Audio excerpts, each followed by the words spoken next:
দেখুন, বিষয়টা প্রচন্ড জটিল এবং কমপ্লিকেটেড হয়ে যাচ্ছে আস্তে আস্তে। একটা সাধারণ প্রক্রিয়াকে কি করে অসাধারণ করা যায় তার চূড়ান্ত প্রমাণ দিলেও নির্বাচন কমিশন এবং পশ্চিমবঙ্গের তৃণমূলের সরকার। কারণ তাদের দরকার একটা ন্যারেটিভ নির্বাচনে। এর আগে 2021 নির্বাচন হয়েছিল এনআরসি আর এনআরসি, অর্থাৎ এনআরসি আনা হবে, এনআরসি রুখা হবে। এবারে নির্বাচনের ন্যারেটিভ তাই, এসআইআর আনা হবে, এসআইআর রুখা হবে। এই ন্যারেটিভটাকে, এই স্লোগানটাকে বাঁচিয়ে রাখার জন্য বিষয়টাকে জটিল থেকে জটিলতম করে দেওয়া হচ্ছে। আজকে সুপ্রিম কোর্টকে হস্তক্ষেপ করতে হচ্ছে, এটা আমাদের লজ্জা বলে আমি মনে করি।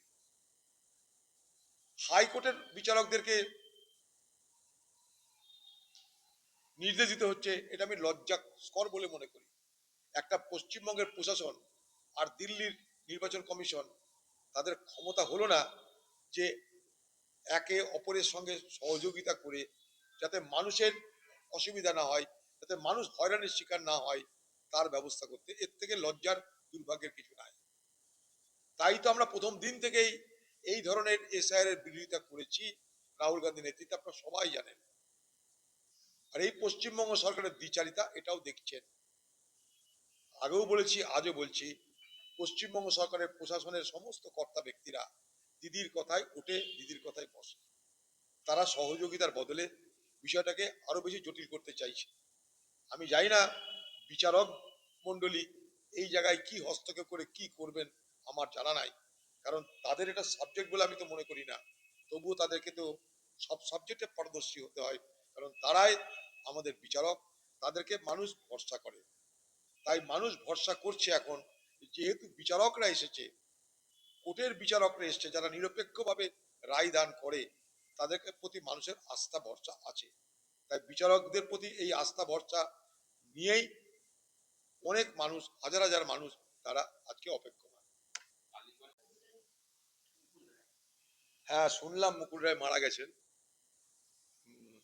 পশ্চিমবঙ্গের রাজনীতিতে একটা অত্যন্ত পরিচিত এবং অত্যন্ত বড় মাপের নেতা হিসাবে যিনি পরিচিত ছিলেন। কংগ্রেস দলেরও কখনো বড় পদে ছিলেন। আমি অসুস্থ অবস্থা একবার তাকে দেখতেও গেছিলাম তার বাড়িতে, মাছরাপাড়ায়। সেখানে তাকে দেখে মনে হয়েছিল আমার যে তিনি সুস্থভাবে কথা বলার যে ক্ষমতা, সেইটা তিনি হারিয়ে ফেলেছিলেন। তো যাই হোক, সবাইকে আমাদের আজ না হয় কাল যেতেই হবে, হয় শ্মশান না হয় কবরস্থান। তবে খারাপ তো লাগছে, খুবই খারাপ লাগছে। আমি তার পরিবারের প্রতি, শোকাকুল পরিবারের প্রতি আমার পূর্ণ সমবেদনা প্রকাশ করছি এবং তার আত্মার চির শান্তি কামনা করছি।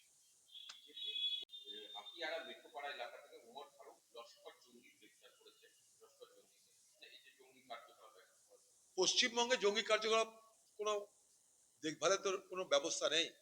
পশ্চিমবঙ্গ তো করিডোর, জঙ্গিদের করিডোর, কালো টাকার করিডোর, হিরোইন মাফিয়াদের করিডোর, শিশু পাচারের করিডোর।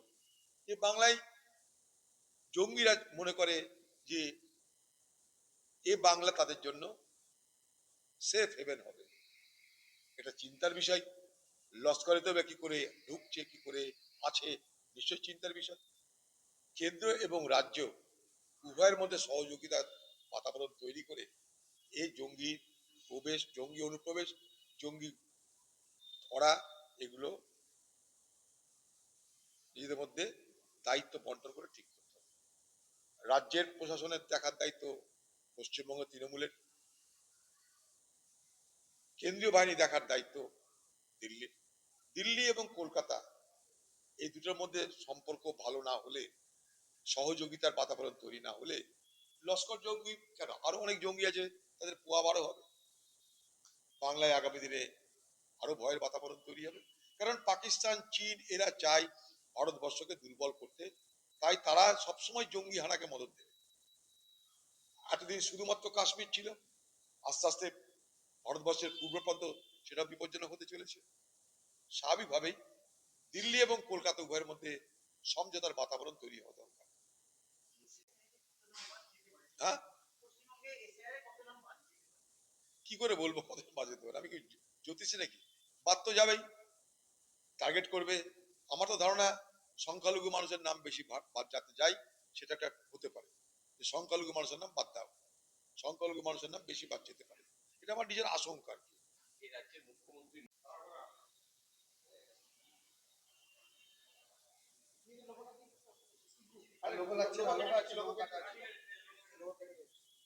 দাদা, পাখির চোখ ভোট, পশ্চিমবঙ্গবাসীকে খোলা চিঠি প্রধানমন্ত্রী।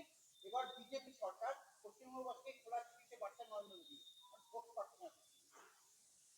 যারা ভোট করতে আসে তাদের ভোট প্রার্থনাই করবে, আমি আর কি করবো। কিন্তু এরা ভোটের সময় বাংলার কথা মনে পড়লো, ভোট যখন এসে গেল দরজায় তখন পাখির চোখের কথা মনে পড়লো। এটাই বিজেপি এবং নরেন্দ্র মোদীর কাছে আমাদের প্রশ্ন। এতদিন আপনি কোথায় ছিলেন? পৃথিবীর কোন দেশে ছিলেন এতদিন? সারা বছর তো দেখি আপনি পৃথিবীর বিভিন্ন দেশে ঘুরে বেড়াচ্ছেন। ভোটের আগে বাংলা কথা মনে পড়াতে প্রথম প্রশ্ন, হঠাৎ করে নির্বাচন আগে বাংলার খাতিরদারি কেন?